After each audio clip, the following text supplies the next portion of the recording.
I stood before the front door of my childhood home, a hollow shell echoing with the laughter and scorn of my family.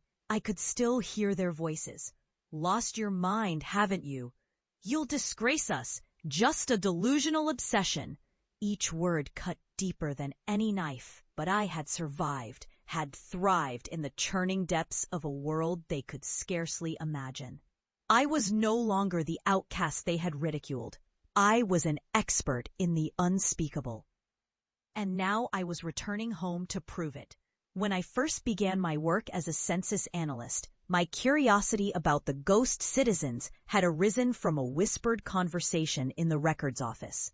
A peculiar rise in the number of residents who seemed to vanish into thin air. Names absent from records, homes left hauntingly hollow. But the moment I spoke of it, the laughter erupted like a bell-tolling death. Statistical haunting research? You are insane. I fled, heart pounding with the sting of rejection, but I would not let that rejection define me any longer. Years had passed, and as I delved deeper into the analysis, patterns emerged. The more I sought the truth about those missing names, the more I uncovered something dark and sinister lurking beneath the surface of our quaint town. Each ghost citizen was tied to a long-buried curse, eternal oblivion for those who had once existed but had been forgotten by time. I became their chronicler. Each report I published met with disbelief and contempt, yet I persisted, armed with evidence and a yearning to expose the terror that festered in the shadows. My reputation morphed from mockery to whispered fear, and finally into chilling reverence. Others began to take notice. They could no longer deny the haunting truths I unearthed.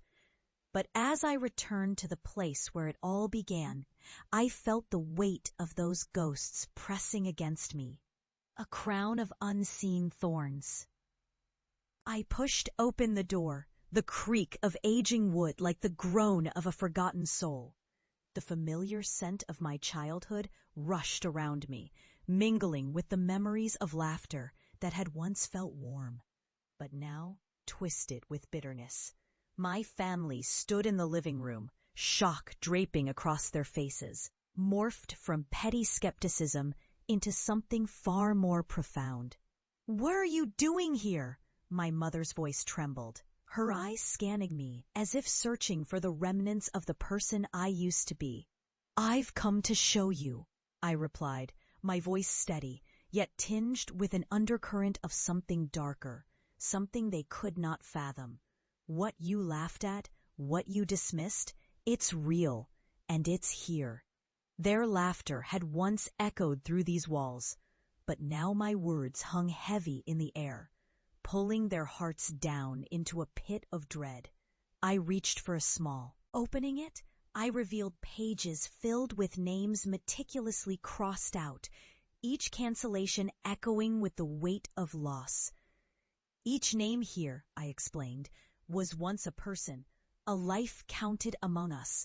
But they are gone, erased from existence, and now they are coming for you. At first, my family chuckled nervously, dismissing my claims with incredulous shakes of their heads. But as I continued to speak, I could see them start to recoil, the laughter dying in their throats. Suddenly, lights flickered. I watched as a shadow slinked into the corner of the room, settling there like a predator.